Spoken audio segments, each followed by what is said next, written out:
नमस्कार, मैं हूं आपके साथ ऋषि शुक्ला और आप देख रहे हैं के न्यूज की खास पेशकश, जिसमें सबसे पहले बात करेंगे सुशासन कैसा, सहनी की हत्या। बिहार की राजनीति में मंगलवार सुबह समय हड़कंप मच गया जब महागठबंधन के घटक दल विकासशील इंसान पार्टी के प्रमुख मुकेश सहनी के पिता जीतन सहनी की दरभंगा के बिरौल में हत्या की खबर सामने आई। विकासशील इंसान पार्टी के प्रमुख मुकेश सहनी के पिता जीतन सहनी की हत्या कर दी गई। बता दें कि दरभंगा जिले के बिरौल में घनश्यामपुर थाना क्षेत्र अंतर्गत उनके आवास पर सुबह शत विशत हालत में उनकी लाश मिली। घटना के बाद इलाके में हड़कंप मच गया है। आसपास के लोगों की भीड़ लग गई। लोगों का कहना है कि अपराधियों ने धारदार हथियार से वार कर हत्या की है। घर पर सारे सामान बिखरे पड़े हैं। इधर सूचना मिलते ही पुलिस मौके पर पहुंची और छानबीन शुरू कर दी है। एफएसएल की टीम को बुलाया गया है। एसडीपीओ मनीष चंद्र चौधरी ने मामले की जांच शुरू की है। इसके कुछ देर बाद ही राज्य सरकार ने आईपीएस काम्या मिश्रा को जांच की कमान सौंपते हुए एसआईटी गठन की घोषणा की है।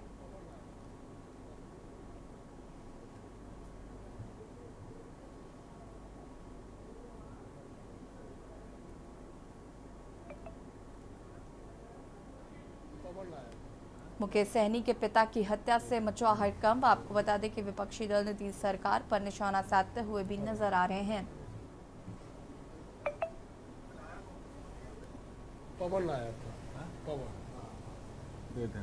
माध्यम से गांव से जानकारी प्राप्त हुआ है कि पिताजी का हत्या कर दी गई है। माननीय मुख्यमंत्री नीतीश कुमार जी से भी बातचीत हुई है। गृह मंत्री श्री अमित शाह जी से भी बातचीत हुई है और आदरणीय लालू प्रसाद यादव जी से भी बातचीत हुई। तमाम हमारे जितने भी शुभचिंतक हैं, राज्य के लीडर और देश के नेता, सभी लोगों से बातचीत हुई है और सभी लोगों ने आश्वस्त किए हैं कि जो दोषी है उनको बख्शा नहीं जाएगा। मेरा तो राज्य सरकार माननीय मुख्यमंत्री जी से आग्रह है कि इस पे खुद ही संज्ञान लेते हुए जो दोषी है उसको सजा दी जाए। अभी तो मैं खुद अभी जा रहा हूँ। आज शाम में वहाँ जाने के बाद देखता हूँ कैसे क्या है, सारी चीज़ को अपलोड करेंगे। जी हाँ, जानकारी सीएम साहब से बातचीत हुई है और सर ने कहे कि हम सारा चीज़ को देख रहे हैं अपने स्तर से और दुखद घटना है और उन्होंने अपने तरफ से हमें जो भी सांत्वना दिए हैं और देश के गृह मंत्री जी भी फ़ोन किए थे, लालू जी भी फ़ोन किए और तमाम जितने भी हमारे देश के राज्य के नेता हैं सभी लीडर फ़ोन करे। सभी लोगों ने कहा हम आपके साथ हैं और इस घटना पे हम नज़र बनाए रखे हैं और इस पर उचित कार्रवाई सभी की जाएगी। माध्यम से गाँव से जान बता दें कि सुबह शत विशत हालत में शव मिला। जीतन सहनी की हत्या से उठे कई सवाल और इसी खबर पर ज्यादा जानकारी के लिए हमारे संवाददाता कुमार निशांत हमारे साथ जुड़ चुके हैं। निशांत, क्या कुछ जानकारी इस पूरी घटना को लेकर फिलहाल अपडेट क्या मिल पा रहे हैं? संपर्क टूट गया है, फिर से संपर्क करने की कोशिश करते हैं। बता दें आपको कि फिलहाल हत्या को लेकर तमाम सवाल सरकार को लेकर भी खड़े हो रहे हैं। विपक्षी दल जो हैं वो सरकार को घेरने की पूरी कोशिश करते हुए नजर आ रहे हैं।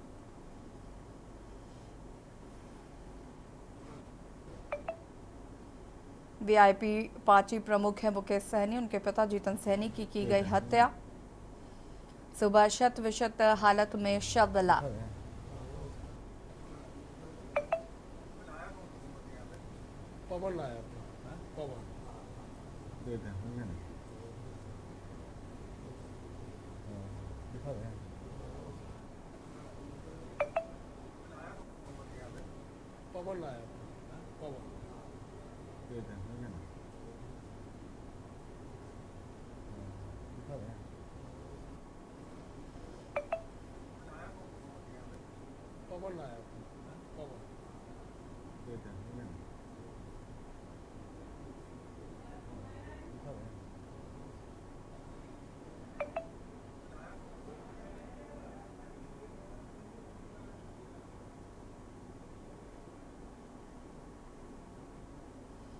वीआईपी पार्टी के प्रमुख हैं मुकेश सहनी।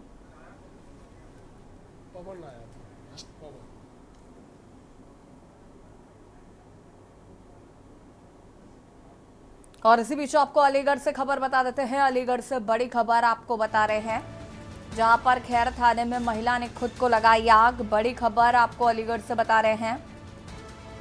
फरियाद लेकर खैर थाने पहुंची थी महिला। खुद पर मिट्टी का तेल डालकर लगाई आग। बड़ी खबर आपको हम बता रहे हैं, सुनवाई ना होने पर महिला ने उठाया आत्मघाती कदम।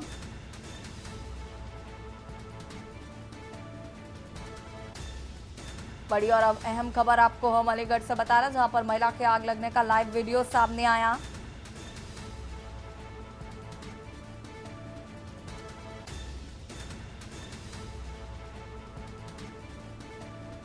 पुलिस ने महिला के बेटे को मौके से हिरासत में लिया है। बड़ी खबर आपको हम बता रहे हैं, खैर थाने में महिला ने खुद को लगाई आग। अपनी फरियाद लेकर थाने पहुंची थी महिला। खुद पर मिट्टी का तेल छिड़ककर लगाई आग। और ये तस्वीरें आपको हम दिखा रहे हैं, ये लाइव वीडियो महिला का सामने आया है, जिसने थाने में मिट्टी का तेल छिड़ककर आग लगा ली है। फरियाद लेकर ये महिला खैर थाने पहुंची थी, जहां पर मिट्टी का तेल डालकर उसने खुद को आग लगा दी।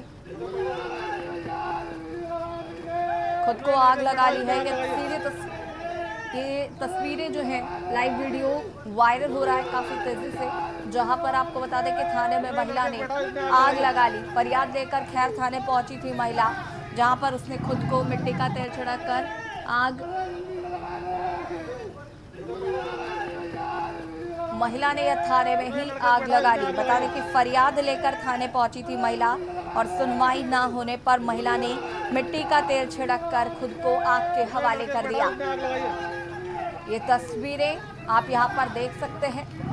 पुलिसकर्मी यहां पर आग बुझाने की कोशिश कर रहे हैं।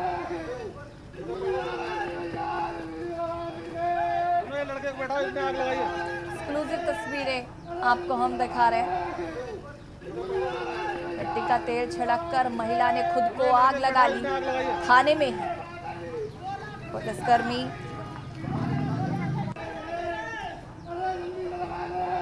एसएसपी संजीव सुमन जी हमारे साथ जुड़ चुके हैं। बहुत बहुत स्वागत है संजीव जी आपका। संजीव जी, इस घटना को लेकर क्या कुछ अपडेट है फिलहाल?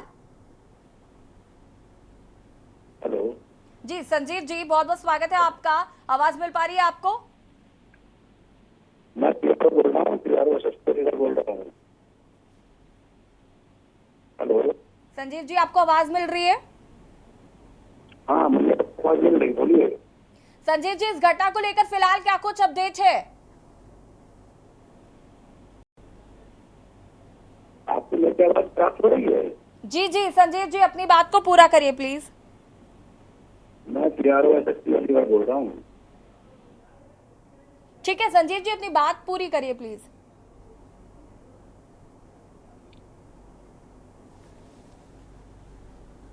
ठीक है, संपर्क नहीं हो पा रहा है। खुद पर मिट्टी का तेल डालकर महिला ने आग लगा ली है। ये तस्वीरें आपको हम दिखा रहे हैं।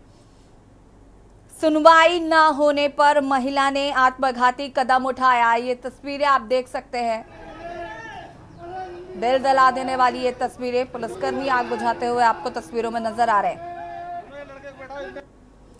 महिला ने थाने में ही उठाया आत्मघाती कदम।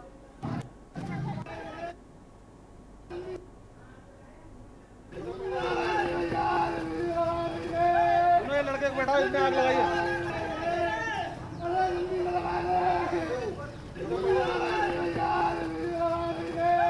लड़के को बैठाओ, इसमें आग लगाइए।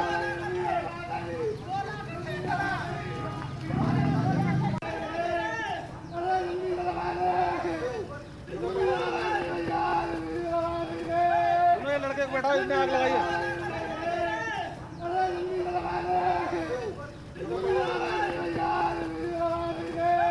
लड़के को बैठाओ, इसमें आग लगाइए। और इसी बीच आपको कानपुर से भी खबर बता देते हैं। कानपुर से खबर, जहां पर रिन नदी के पास मिला प्रेमी युगल का शव। रिन नदी के पास मिला प्रेमी युगल का शव। युवक सोनू यादव का पेड़ से लटका हुआ मिला शव। प्रेमिका का खेत में खून से लथपथ शव मिला है। 15 साल से चल रहा था ट्रक चालक का प्रेम प्रसंग। विवाहिता प्रेमिका 3 साल से मायके में ही रह रही थी। मृतक सोनू यादव 1 महीने से नहीं गया था घर। सोनू यादव के परिजनों ने जताई है हत्या की आशंका।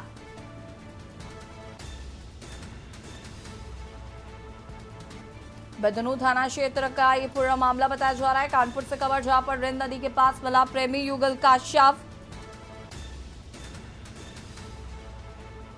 युवक सोनू यादव का पेड़ से लटका हुआ शव मिला, तो वहीं युवती का शव खेतों में पड़ा हुआ मिला, खून से लथपथ। बताया जा रहा है कि 15 साल से चल रहा था प्रेम प्रसंग। युवक के परिजनों ने हत्या की आशंका जताई है।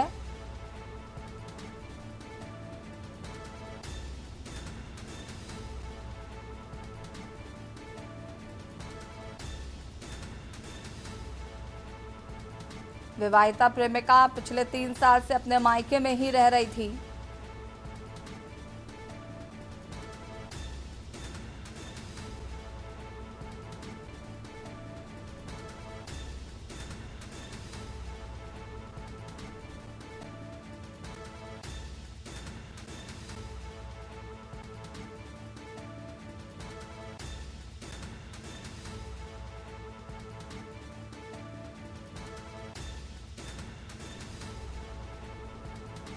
पंद्रह साल से प्रेम प्रसंग चल रहा था। युवक के परिजनों ने हत्या की आशंका जताई है और इसी खबर पर ज्यादा जानकारी के लिए अंकुर हमारे साथ जुड़ चुके हैं। अंकुर, क्या कुछ जानकारी इस पूरी घटना को लेकर? जी बिल्कुल, मैं बताना चाहूंगा, ये बिदनू थाना क्षेत्र का करणी गांव है। इसी के पास से रिंद नदी बहती है। उसके पास में ही प्रेमी और प्रेमिका का शव मिला हुआ है। मैं बता देना चाहता हूं कि बीते 15 सालों से आपस में ये प्रेम कर रहे थे। हालांकि इन दोनों की शादी नहीं हो पाई थी। जो प्रेमिका थी उसकी शादी कहीं और हो गई थी, लेकिन पिछले 3 साल से वो मायके में ही रह रही थी। और आज 1 महीने के बाद में ये ट्रक ड्राइवर था, जिसका नाम सोनू बताया जा रहा है, वो ट्रक ड्राइवर था। वो 1 माह के बाद में घर आया हुआ था और आज सुबह के वक्त दोनों के शव यहाँ पर पाया गया, जिसमें कि सोनू का शव पेड़ से लटका हुआ पाया गया और प्रेमिका जो थी उसका शव छत विछत हालत में नीचे पड़ा हुआ पाया गया खेत में। जी बिल्कुल। अगर पुलिस मामले पे क्या कुछ पुलिस का कहना है? पुलिस इस मामले में अभी कुछ कहने से बच रही। हालांकि परिवारीजनों के द्वारा ये आरोप लगाया गया है कि दोनों की हत्या की गई है, दोनों को हत्या करके यहाँ पे फेंक दिया गया है। पुलिस मामले में गंभीरता से जांच कर रही है। जी ठीक है, शुक्रिया आपका जानकारी साझा करने के लिए। आपको बता दें कि प्रेमी युगल का शव मिला है। युवक सोनू यादव का पेड़ से लटका मिला शव।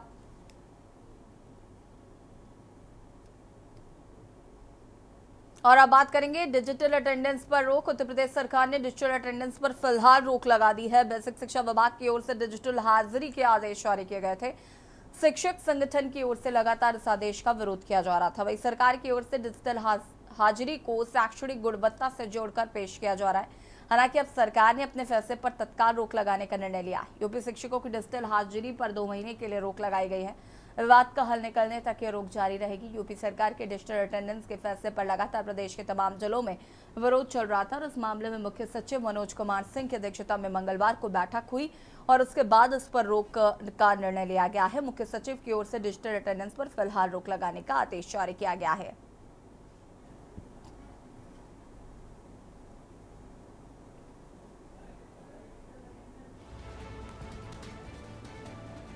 फिलहाल के लिए डिजिटल अटेंडेंस पर रोक लगा दी गई है। आपको बता दें कि इसको लेकर लगातार शिक्षकों द्वारा प्रदर्शन किया जा रहा था और फिलहाल 2 महीने के लिए स्कूलों में डिजिटल अटेंडेंस को स्थगित किया गया है। इस पर बैठकें जारी हैं।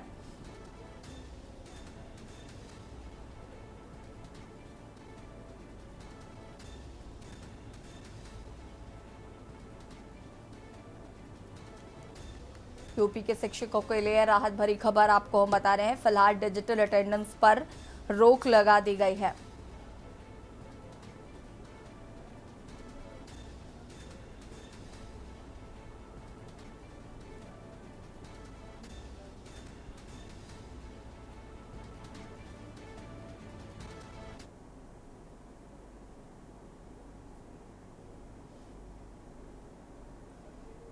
डिजिटल अटेंडेंस पर फिलहाल के लिए लगाई गई रोक 2 महीने के लिए स्कूलों में डिजिटल अटेंडेंस स्थगित कर दी गई है। और इसी खबर पर ज्यादा जानकारी के लिए संवाददाता संदीप हमारे साथ जुड़ चुके हैं। संदीप, क्या कुछ जानकारी है इस पूरे मामले को लेकर? शिक्षकों को कहीं ना कहीं अब राहत मिलती हुई नजर आ रही है फिलहाल? देखिए, बिल्कुल कहा जा सकता है, क्योंकि जिस तरीके से लगातार कई दिनों से जो है ये शिक्षक धरना प्रदर्शन दे रहे थे, यानी कि अपनी मांगों को लेकर के लगातार जो है सरकार से मांग कर रहे थे कि ऑनलाइन जो अटेंडेंस हो रही है उस पर जो है रोक लगा दी जाए, डिजिटल अटेंडेंस को उसको लेकर के लगातार वार्ता हो रही थी।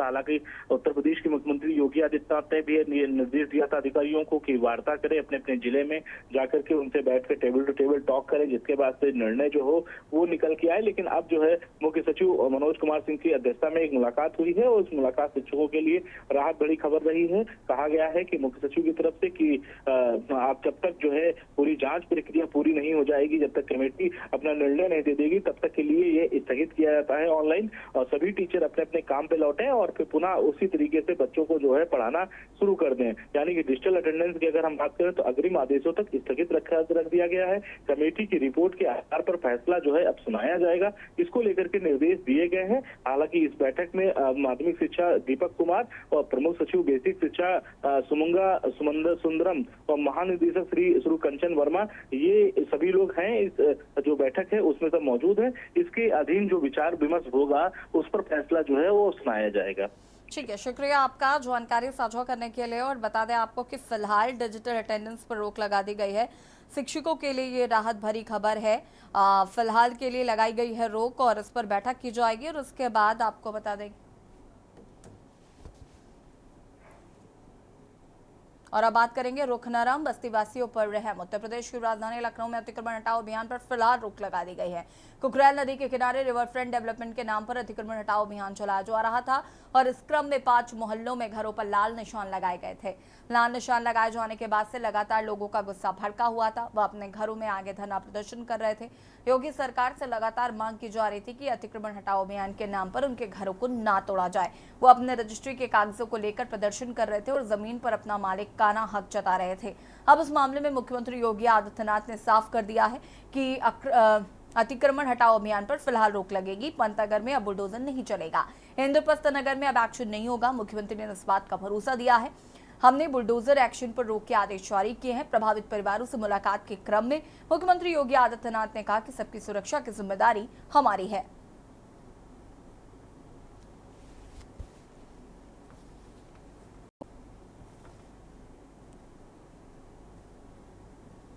आपको बता दें कि अतिक्रमण हटाओ पर रोक लगा दी गई है।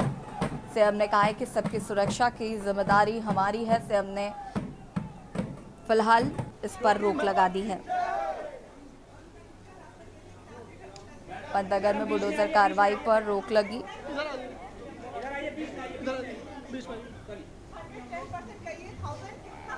प्रतिनिधियों ने सीएम योगी से मुलाकात की थी और उसके बाद मुख्यमंत्री योगी आदित्यनाथ ने फैसला लिया है और उन्होंने कहा है कि सबकी सुरक्षा की जिम्मेदारी हमारी है।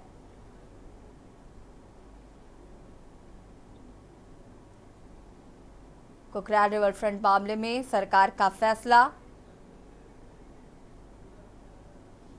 अतिक्रमण पर रोक लगा दी गई है। अतिक्रमण हटाओ अभियान पर फिलहाल रोक लगा दी गई है। अब लोगों के घरों पर बुलडोजर नहीं चलेगा। मुख्यमंत्री योगी आदित्यनाथ ने स्पष्ट कहा कि सबकी सुरक्षा की जिम्मेदारी हमारी है और इसके अंतर्गत अब अतिक्रमण हटाओ अभियान फिलहाल पंतनगर में नहीं चलाया जाएगा।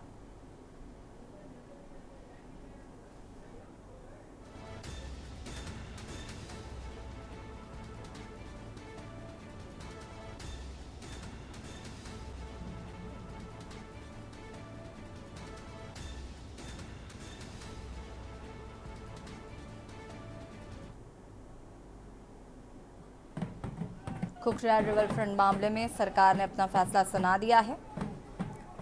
फिलहाल अब लोगों के घरों में बुलडोजर नहीं चलेगा।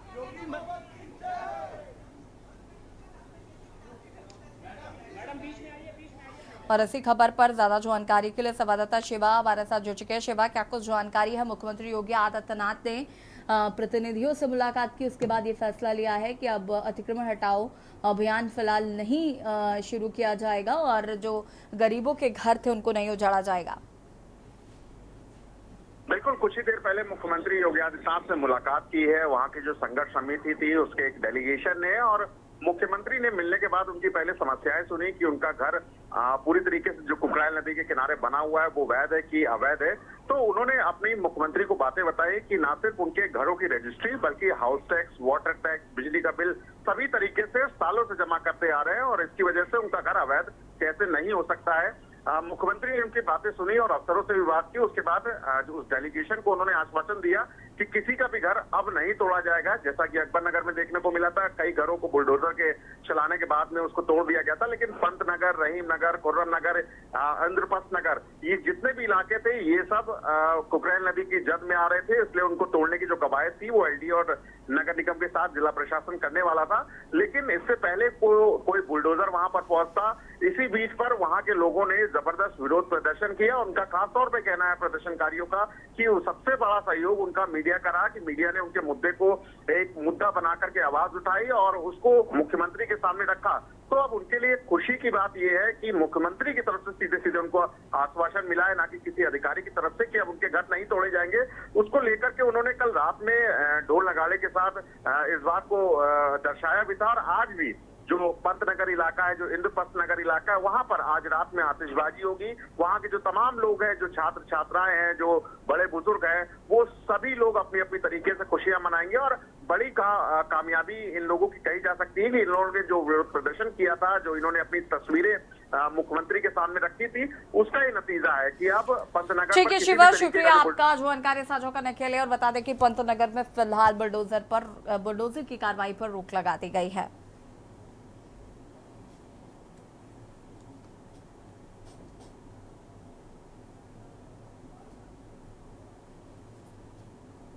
और अब बात करेंगे मतांतरण पर उबाल कानून व्यवस्था का सवाल।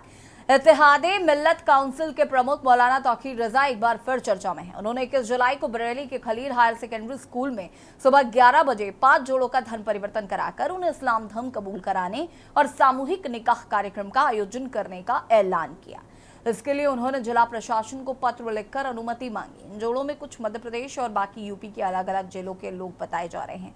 उन्होंने दावा किया कि उनके पास ऐसे 23 प्रार्थना पत्र हैं जिनमें इस्लाम धर्म कबूल करने की इच्छा जताई है। इनमें 15 लड़कियां, 8 लड़के हैं। इस खबर के सार्वजनिक होने के बाद हंगामा खड़ा हो गया। एक तरफ जहां हिंदू संगठन मुखर तौर पर प्रशासन से इस कार्यक्रम को रोकने और मौलाना तौकीर रजा पर कार्रवाई की मांग कर रहे हैं, तो वहीं बीजेपी नेता भी इस मामले में कूद पड़े हैं। बीजेपी के राष्ट्रीय प्रवक्ता प्रेम शुक्ला ने बरेली के मौलाना तौकीर रजा के हिंदू लड़कियों को इस्लाम में परिवर्तित कराकर उनकी शादी कराने के बयान पर प्रतिक्रिया देते हुए कहा कि लड़की हूं, लड़ सकती हूं की बात करने वाली प्रियंका गांधी वाड्रा आज चुप हैं, जब नफरती मौलाना ने सामूहिक लफ्ज़ जिहाद का आह्वान किया है। जांच की आख्या प्रेषित की जाएगी। बरेली पुलिस समस्त जनपद वासियों को आश्वस्त करती है कि किसी को भी शहर या जनपद की शांति व्यवस्था के साथ शरारत करने की किसी प्रकार की अनुमति नहीं दी जाएगी। अगर कोई व्यक्ति ऐसा प्रयास भी करेगा तो पुलिस उसे कानून की पूरी सख्ती और ताकत के साथ हैंडल करेगी। बिना अनुमति के किसी भी प्रकार का कोई भी आयोजन जनपद में नहीं होने दिया जाएगा। नगर मजिस्ट्रेट को एक आयोजन के लिए एप्लीकेशन दी गई है, जिसकी जांच स्थानीय पुलिस और एलआई द्वारा की जा रही है। बाद जांच की आख्या प्रेषित की जाएगी। बरेली पुलिस समस्त जनपद वासियों को आश्वस्त करती है कि किसी को भी शहर या जनपद की शांति व्यवस्था के साथ शरारत करने की किसी प्रकार की अनुमति नहीं दी जाएगी। अगर कोई व्यक्ति ऐसा प्रयास भी करेगा तो पुलिस उसे कानून की पूरी सख्ती और ताकत के साथ हैंडल करेगी। बिना अनुमति के किसी भी प्रकार का कोई भी आयोजन जनपद में नहीं होने दिया जाएगा। पूरा इंडिया अलायंस मौलाना तौकीर रजा सामूहिक लव जिहाद का ऐलान करता है और सबके सब चुप्पी साथ जाते हैं। श्रीमती प्रियंका वाड्रा इस मौलाना तौकीर रजा के साथ जिस तरह की मोहब्बत की का जो है प्रदर्शन करती है, जिस तरह से इस नफरती मौलाना का कांग्रेस से याराना है, इस पर साफ तौर पर नजर आ रहा है कि 99 सीटें जीतने के बाद जो कांग्रेसी कल तक वोट जिहाद का समर्थन कर रहे थे, अब वो लव जिहाद का ऐलान कर रहे हैं। क्या पॉपुलेशन जिहाद के इंतजार का, उनको पॉपुलेशन जिहाद के पैगाम का हम सब इंतजार करें? ऐसी उनकी अपेक्षा है। सरकार निश्चित तौर पर ऐसे नफरती मौलाना पर कार्रवाई करेगी, लेकिन जो लोग आए दिन सेकुलरिज्म का पाठ पढ़ाते हैं। जो लोग लव जिहाद पर अगर किसी की टिप्पणी आ जाती है तो उसको झूठा साबित करने पर निकलते हैं। आज प्रियंका वाड्रा, राहुल गांधी, अखिलेश यादव, ममता बनर्जी, लालू यादव, तेजस्वी यादव, इन सबको जवाब देने की आवश्यकता है। और अब बात करेंगे न्याय की गुहार, राहुल का अधिकार। बॉम्बे हाई कोर्ट ने राहुल गांधी से जुड़े आरएसएस मानहानि मामले में आज एक बड़ा आदेश दिया है। कोर्ट ने कहा है कि कांग्रेस नेता राहुल गांधी को राष्ट्रीय स्वयंसेवक संघ के खिलाफ कथित टिप्पणी के लिए 2014 की मानहानि की शिकायत पर गुण दोष के आधार पर शीघ्र निर्णय पाने का वैध अधिकार है। न्यायमूर्ति पृथ्वीराज चौहान की एकल पीठ ने 12 जुलाई के आदेश में कहा कि संविधान के अनुच्छेद 21 सभी के लिए शीघ्र सुनवाई का अधिकार प्रदान करता है और स्वतंत्र एवं निष्पक्ष सुनवाई ऐसी चीज है जो बेहद जरूरी है। न्यायालय ने यह टिप्पणी राहुल गांधी की उस याचिका को स्वीकार करते हुए की जिसमें उन्होंने एक मजिस्ट्रेट के आदेश को रद्द करने की मांग की थी, जिसमें आरएसएस कार्यकर्ता को लंबित आपराधिक मानहानि शिकायत में नए और अतिरिक्त दस्तावेज प्रस्तुत करने की अनुमति दी गई।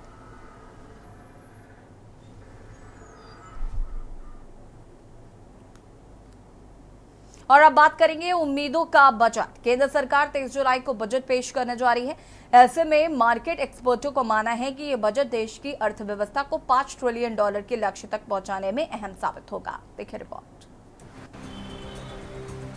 केंद्र सरकार 23 जुलाई को बजट पेश करने जा रही है। ऐसे में मार्केट एक्सपर्टों का मानना है कि ये बजट देश की अर्थव्यवस्था को $5 ट्रिलियन के लक्ष्य तक पहुंचाने में अहम साबित होगा।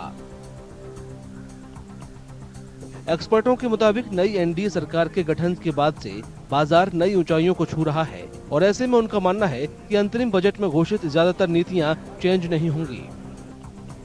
बड़ा ही अहम बजट है क्योंकि ये मार्केट एंगल ये चीज होती है कि भाई हमारी इकोनॉमी जो कहा जाता है कि नेक्स्ट 3 साल में 5 ट्रिलियन हमको अचीव करना है और 2030 तक 7 ट्रिलियन अचीव करना है, तो मोदी 3.0 का ये जो पहला बजट है वो उस दिशा में स्टेपिंग स्टोन रहेगा। यानी मार्केट ये देखेगी कि हम क्या क्या कदम सरकार उठाती है, कैपेक्स कैसे करती है, एसएमई और एमएसएमई को कैसे बढ़ावा दिया जाए, ग्रोथ एंड इन्फ्लेशन के बीच में कैसे बैलेंसिंग किया जाए। एक्सपर्टों का कहना है कि बढ़े हुए टैक्स स्लैब को कुछ कम करना चाहिए ताकि मिडिल क्लास के पर्स में कुछ पैसा बचे जिसे वो अर्थव्यवस्था को मजबूत करने के लिए खर्च कर सके।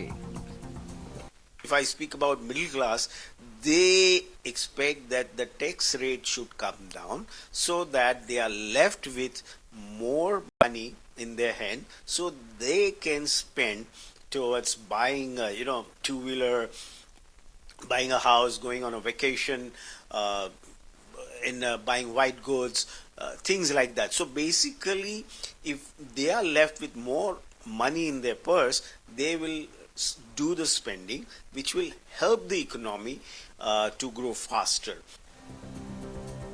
वित्त मंत्री निर्मला सीतारमण अपना 7वां बजट पेश करने जा रही हैं। ऐसे में मार्केट एक्सपर्टों को उम्मीद है कि सरकार निवेशकों के हितों पर फोकस करने वाली नीतियों को प्राथमिकता देगी।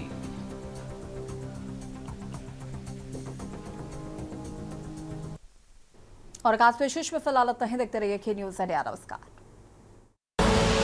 आप देख रहे हैं के न्यूज़, खबरों का सारथी।